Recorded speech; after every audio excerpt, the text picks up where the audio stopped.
Les amis, des pépites et des bêtises de nos politiciens, je vous en ai raconté dans La Farce Tranquille. Mais ce soir, je crois qu'on tient un nouveau record. Il est l'heure du 71e épisode de La Farce Tranquille. Taisez-vous. Non mais cet homme est ahurissant. Porte-parole du gouvernement. Ce que vous venez de faire, c'est super. Chers amis, accrochez-vous à vos slibards parce que ce soir on part pour un voyage au pays de la déconnade, mais avant toute chose, et si vous avez envie de soutenir Juste Milieu, l'aventure Juste Milieu, n'hésitez pas à vous abonner, le petit bouton, et tout en dessous de la vidéo il y a écrit s'abonner, je veux dire. C'est d'une simplicité effarante, mais avant toute chose et avant de partir sur le terrain de la rigolade pour ce 71e épisode, on commence dans le vif du sujet avec le sondage de la semaine. Maintenant ça va chier.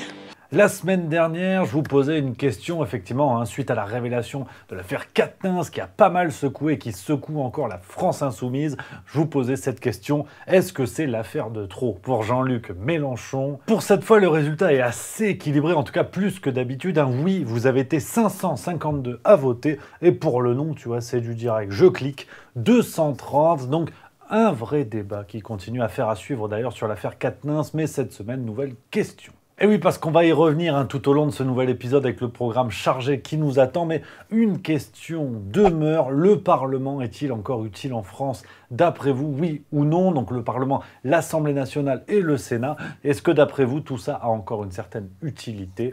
Les liens sont dans la description pour voter résultat la semaine prochaine. Oh, la petite parenthèse, vous êtes de plus en plus nombreux à vous faire plaisir avec le petit cadeau qui fera ricaner autour de vous. La Juste Boutique a ouvert ses portes, il y a de tout. Il y a du t-shirt, du pull, du bandana pour chien. J'ai voté aux primaires des Républicains. T'as capté la vanne? Enfin bref, c'est que du plaisir. Le lien est dans la description si vous voulez faire un petit tour. Il y a paiement PayPal, livraison rapido, il y a du service client. Tout est bien calibré, tout est bien géré, c'est que du plaisir. Ça va et vient, c'est comme la queue du chien. On va y aller pleine balle avec quelques éléments de contexte général. Il s'est passé énormément de choses cette semaine et on commence avec le grand sujet, c'est la vie politique. Alors pas la France, mais c'est la vie politique avec la victoire de la coalition de la droite et de l'extrême droite en Italie. Ni une ni deux, nos médias ont sauté sur la lasagne. C'est le retour du bruit des bottes. Ça, c'est le problème, c'est que, à différence de ce qui disait Croce, en disant que le fascisme, c'était une parenthèse fermée, en Italie, la parenthèse ne s'est jamais fermée. Parce qu'on voit bien qu'en Europe, dans tous les pays, l'extrême droite progresse. Donc je le regarde bien évidemment avec inquiétude. Mais bon, alors c'est vrai que moi, je suis pangolin ascendant naïf à caractère dubitatif. C'est une espèce rare. Mais bon, moi, j'ai vu coalition de droite et de l'extrême droite. J'ai vu les médias venir chialer des heures et des heures à l'antenne pour dire « Ah, c'est le fascisme qui revient ». Une alliance de plusieurs partis, c'est pas juste l'extrême droite. Quand la NUPES a fait une alliance de la gauche et on les avait prétendus gagnants aux législatives et tout ça, c'était pas la victoire de l'extrême gauche. Ouais, c'est pas faux. C'était pas le retour de Staline. Ça aurait été crétin de prétendre ça. Et bien pourtant, pour l'Italie, oui. Bon, alors, c'est vrai que, cette petite parenthèse pour dire que le projet de la NUPES, finalement, était à peu près le même que celui de la coalition entre Fratelli d'Italia, le parti de Giorgia Meloni, Forza Italia, le retour de Berlusconi. Je veux dire qu'il pourrait faire un combat de juvénilité avec Joe Biden, et puis également l'autre parti plus centre-droit, donc cette alliance de trois partis qui, finalement, fait le même pari qui était celui de la NUPES, mais qu'importe, c'est le retour du bruit des bottes. Et puis, faut bien reconnaître, c'est vrai que Giorgia Meloni, elle a eu quelques séquences quand même qui jouent pas en sa faveur, notamment en 1996, c'était sur France 3, voici ce qu'elle disait. Moi, je crois que Mussolini, c'était un bon politicien. C'est-à-dire que tout ce qu'il a fait pour l'Italie. Et on ne le trouve pas, ça, dans les politiciens qu'on a eu dans les derniers 50 ans. Bon, alors oui, ça date un peu, il faut aller dans les tiroirs, mais voilà pourquoi aujourd'hui, beaucoup de médias vous disent c'est le retour des fascistes, parce qu'elle avait dit ça par rapport à Mussolini. Bon, on avait également Emmanuel Macron qui avait dit Maréchal Pétain avait été un grand soldat, tu vois. Ou alors on avait eu ça aussi. Je ne sais pas comment on peut les classer, donc je ne sais pas comment on peut faire. Vous voyez, c'est pas... je sais pas où le mettre. Camarade ou pas camarade qu'est-ce qu'on retient de lui? On retient de lui quoi? le général qui a fait... Eh ben alors, on le met là. Le régime ou M. Maduro? Je ne comprends pas. La constitution de la République bolivarienne ou bien M. Maduro? Elle en a pris un coup, la constitution, avec Maduro, non? Bah écoutez, comme on peut le dire de toute constitution dans tous les pays où il y a des manifestations... C'était hier, le 19 avril. Oui, parfois, faut nuancer. Je veux dire, c'est des choses qui arrivent. C'est la complexité de l'histoire. Les salauds ont fait des choses bien et les gentils se sont comportés parfois comme des salauds. C'est la nuance. Mais c'est vrai qu'aujourd'hui, bon, la nuance laisse tomber. Et puis, bon, pour finir là-dessus, parce qu'on te dit, c'est le néofascisme, populisme, néopopulisme. Il y a eu à peu près tous les qualificatifs qui font peur. Il manque ça et coupure d'énergie. C'est vraiment... Mais ils ont dit, c'est pas cohérent, coupure d'énergie. Enfin, même en italien, cupuro dell'energia. Ils ont dit non, c'est un parti. Donc... Che mozzarella di bufala. Voilà, mais on n'est pas passé loin parce que c'est vrai que ça fait peur. Et bah, tu te dis, c'est bizarre parce que bon, Giorgia Meloni, néo-fasciste, elle est pro-OTAN, elle soutient l'envoi d'armes à l'Ukraine par l'Italie. Elle a été que très rarement, voire pas du tout opposée aux mesures sanitaires, et elle soutient la politique de l'Union européenne. On a connu quand même plus néo-fasciste, mais apparemment... Enfin bon bref, on continue avec le Mozart de la géopolitique qui s'est fait voler dans les plumes par le Premier ministre par intérim du Mali, à savoir Monsieur Maïga. C'était devant l'ONU il y a quelques jours, au pupitre de l'ONU. Voilà ce qu'il nous a dit sur le pouvoir d'Emmanuel Macron. Les autorités françaises, profondément anti-françaises, pour avoir régné les valeurs morales universelles et trahi le lourd héritage humaniste des philosophes des Lumières, se sont transformés en une junte au service de l'obscurantisme. Je répète, les autorités françaises, profondément anti-françaises, pour avoir régné les valeurs morales universelles et trahi le lourd héritage humaniste des philosophes des Lumières. Ouais, ça zouk un petit peu pour Emmanuel Macron sur la zone internationale. C'est bizarre parce qu'il n'y a qu'en France qu'on n'entend pas de critiques. Mais bon, Algérie, Mali, Cameroun, il y en a de plus en plus. Bon, apparemment, en France, ça va. On continue, ça c'était le 26 septembre avec l'inénarrable Bruno Le Maire qui nous a dit, c'est officiel, la France est à l'euro près. Bon, alors à l'euro près, pour Madame Chomblard et Gérard Vignoux qui habitent dans la Creuse. Parce que pour le reste, ça va. Ça, c'était officiel. On a appris il y a quelques jours qu'Emmanuel Macron, alors qui apparemment est à l'euro près, mais enfin, je ne sais pas comment il fait, mais il est à l'euro près, mais assez large, parce qu'il a déboursé, enfin la France, du coup, a déboursé 1,6 milliard d'euros pour The Global Fund. Je suis heureux de vous annoncer que nous allons décider de dédier au Fonds mondial 300 millions d'euros supplémentaires sur 3 ans, ce qui signifie que nous y investirons près d'1,6 milliard d'euros entre 2023 et 2025. Alors, The Global Fund, je ne vais pas te mentir, je ne savais pas ce que c'était. Moi, j'avais entendu d'affreux bruits de Bill Gates et tout. Alors, j'ai dit, non, ça ne peut pas être ça. Je me suis renseigné dans les vrais médias.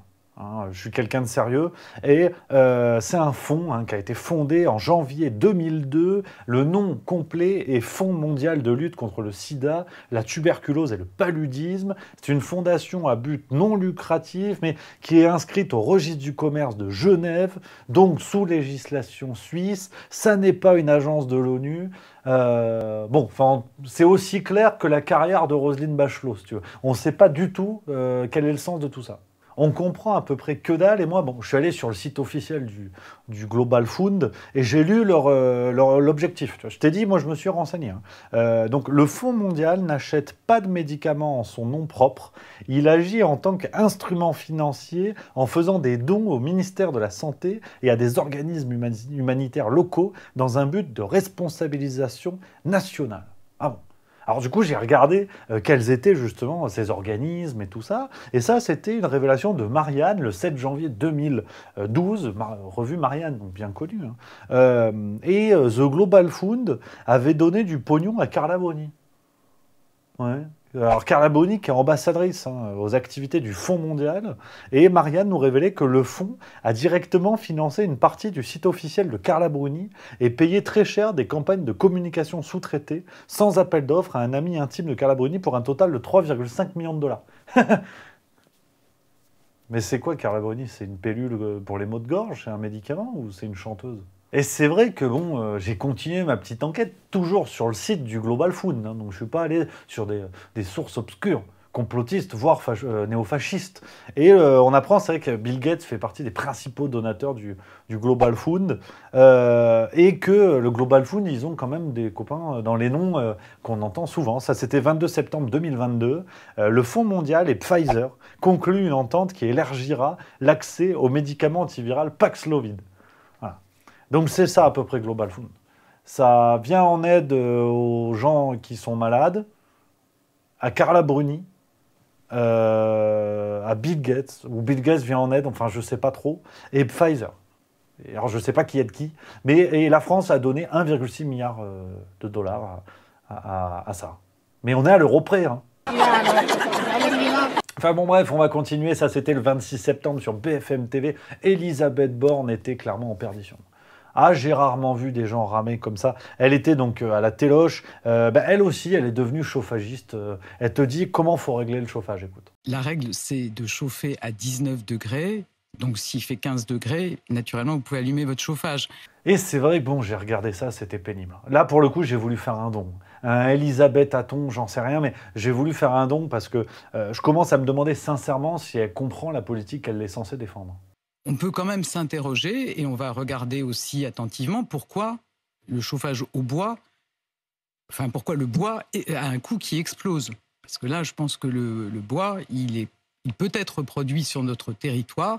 On a des forêts en France, donc ça sera aussi important de regarder si certains ne profitent pas de la crise pour augmenter inconsidérément les prix. Et puis ça, j'aurais dû ou pu le mettre dans les pépites de la semaine, mais on a déjà de jolies choses qui vous attendent. Donc ce lapsus d'école sublime, formidable, lapsus offert par Elisabeth Borne.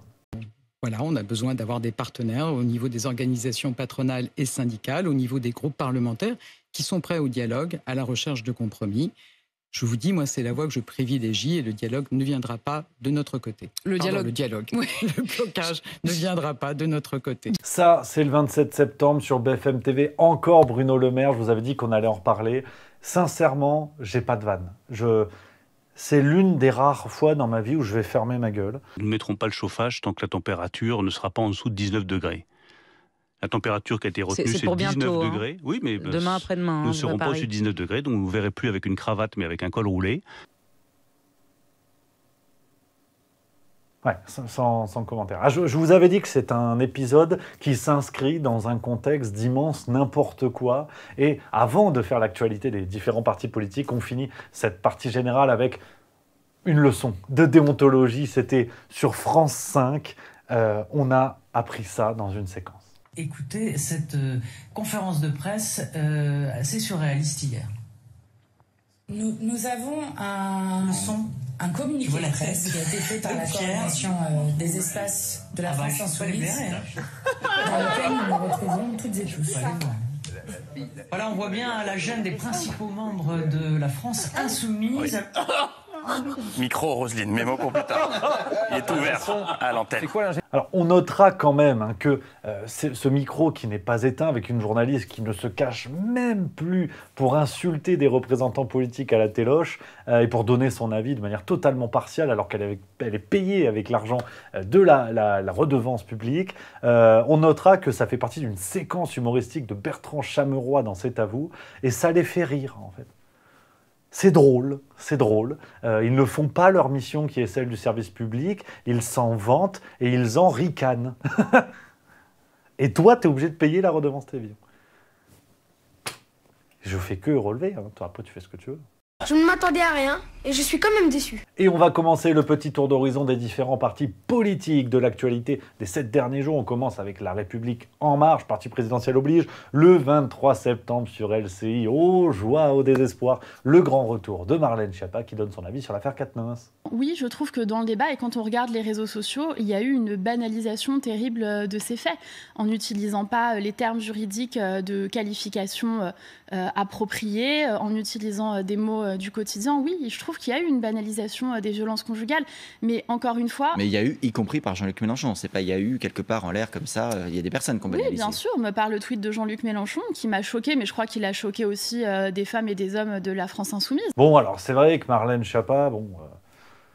Au-delà du fait qu'on ne comprenne rien, elle sort les trompettes un peu quand ça l'arrange. Parce que c'est vrai que bon, la prêtresse de la morale à pas cher, on l'a pas entendue sur une affaire qui date de quelques mois, où un député suppléant La République En Marche a été aux prises d'un scandale de pédophilie. Tu vois, et de détention de contenu pédopornographique. Là, on l'a pas entendue faire des leçons, mais bon, après, peut-être qu'elle était en vacances, je sais pas.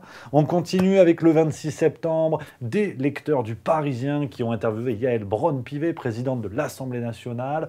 Et pareil, enfin, tu sais, on fait des débats, ça fait des semaines, 49.3, réforme des retraites, est-ce que le gouvernement va passer en force? Tu sais, on essaie de réfléchir, on se fait chier à chercher la petite bête, alors que tout est clair. Ben, c'est Yaël qui le dit elle-même. Elle dit le 49.3 n'est pas un gros mot. C'est un article de la Constitution qui permet d'adopter un texte en cas d'absence de majorité absolue ou d'obstruction parlementaire. Voilà, c'est tout. Soit tu as la majorité, tu fais ce que tu veux, soit tu l'as pas, et ça s'appelle une obstruction parlementaire. Quand les autres partis votent ce que veut pas le pouvoir, c'est une obstruction parlementaire. Donc 49.3. Mais voilà, pourquoi vous faites des débats, foutez-le, et puis on n'en parle plus. Ouais, c'est pas faux. Bon, alors c'est vrai qu'il faut reconnaître que Yaël, elle nous a régalé de bout en bout. Hein. Toutes les sources sont en description si vous voulez lire l'interview en entier. Parce que tu sais, t'as des lecteurs qui sont un peu taquins, qui lui disent oui, sur l'énergie, comment vous faites? Et Yaël, elle répond, je fais comme tout le monde. On n'a pas encore mis le chauffage. On mettra des pulls et on réduira la température. Parce qu'elle est courageuse. Puis là, t'as un lecteur qui est pas plus con que les autres et qui lui dit, en arrivant ici, nous avons vu quand même beaucoup de lumière allumée. 3 petits points. Ce à quoi Yaël répond sans se démonter. « Ah, si vous saviez, je passe mon temps dans les couloirs à dire « Il est où l'interrupteur pour éteindre ?» Mais il n'y en a pas, c'est piloté par des bornes. Allez, bande de gueux. Mais ferme ta gueule. Et puis sinon, le 27 septembre, ça c'était sur Brut, Éric Dupond-Moretti qui fait des leçons de respect de la justice. Je pense qu'il est temps de siffler la fin de la récréation. On ne joue pas avec nos institutions. Stop. Il y a une justice, je veux l'incarner et je veux redire que tout le reste n'a strictement aucun sens. Et que non seulement ça n'a aucun sens, mais que c'est pour la démocratie extraordinairement dangereux, parce que la justice, monsieur, c'est notre pacte social. Et elle ne peut pas être dévoyée, en aucune façon, par qui que ce soit, et encore moins par des responsables politiques. Oui, c'est un coup de gueule, c'est vrai. Normalement, je devrais arrêter cet épisode sur ce morceau, vraiment là, c'est miel, sur tartoche, passé en friture, caramel et chocolat. Mais on continue, parce que le pire, c'est que c'est pas fini, accrochez-vous. On continue avec Éric Zemmour. On a un petit peu de nouvelles. Ça, c'était le 26 septembre sur RTL, par la voix de Marion Maréchal.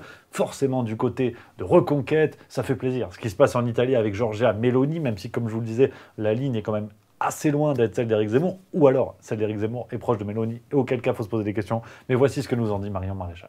Permettez-moi de dire que je suis très heureuse de voir ce parti arriver aux affaires, un parti, je le précise, qui n'est pas d'extrême droite, mais un parti plus classiquement conservateur, comme on en voit d'autres en Europe, car je crois que sa victoire va contribuer à protéger les Français. Du côté de la France insoumise, on continue encore à se faire un petit peu dessus, suite à l'affaire Adrien Quatennens, on en parle encore, c'était le 22 septembre, et c'est vrai que il y a des réactions pas du tout gênantes face aux questions des journalistes. Ah, pas du tout, pas d'un iota.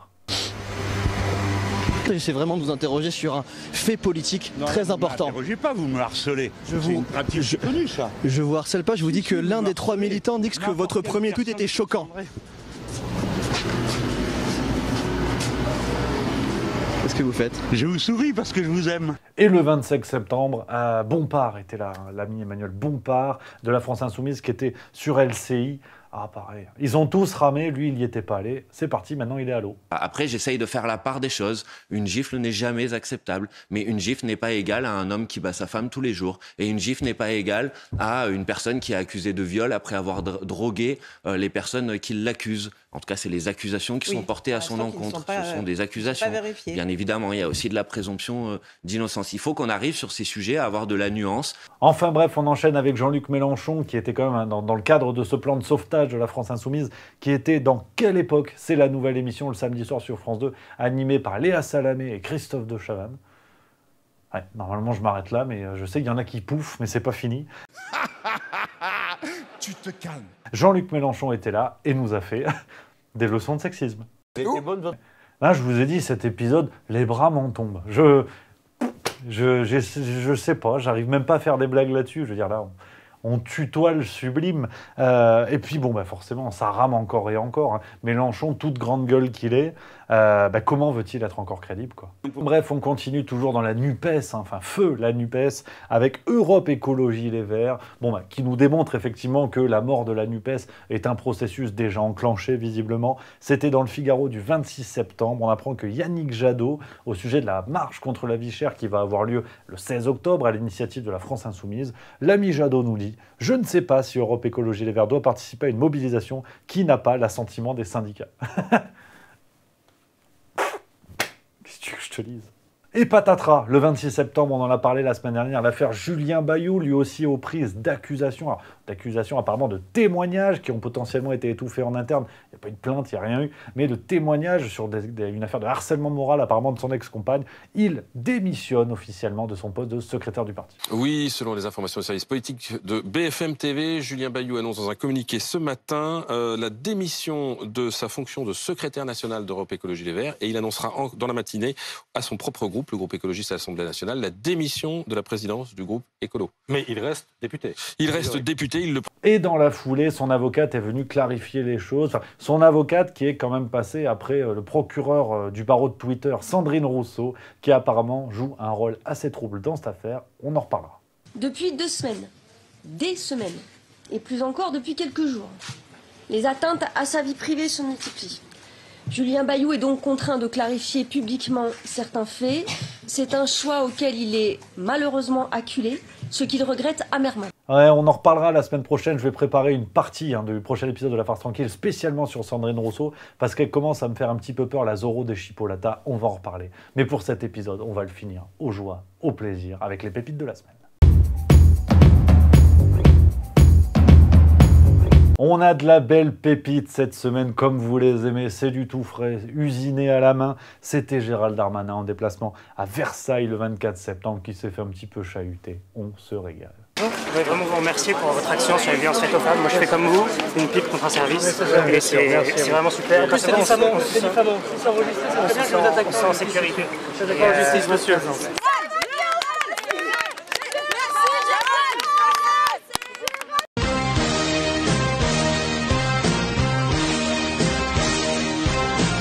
On enchaîne avec Bernard-Henri Lévy, une séquence médiatique que vous avez peut-être vu passer suite aux photos de Paris Match. On voit Bernard-Henri Lévy faire du Bernard-Henri Lévy, de la mise en scène en costume Gucci, et qui s'est fait cuisiner forcément par Régis Le Sommier, reporter de guerre. Voici une séquence que du plaisir. Pourquoi vous ne portez pas votre casque ?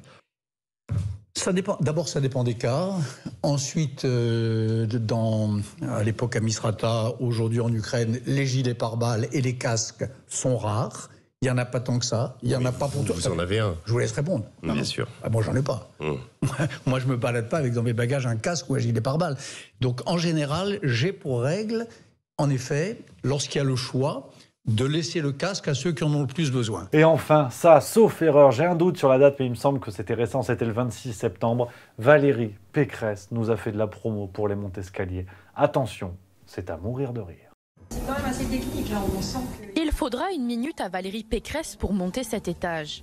Installée dans le Vertimove, ceinture attachée, la présidente de la région Île-de-France découvre le mécanisme de ce monte-escalier électrique. Donc voilà les amis, on arrive au bout de ce 71e épisode de La Farce Tranquille. J'espère que ça vous a plu, vous le savez, c'est votre rendez-vous et vous êtes de plus en plus nombreux pour ça. Merci à vous. On va très vite se retrouver pour de nouvelles vidéos sur Juste Milieu. En attendant, n'hésitez pas à découvrir les anciennes vidéos, elles sont par là. Ou alors vous vous abonnez. Je vous embrasse, vive la rigolade, vive la France.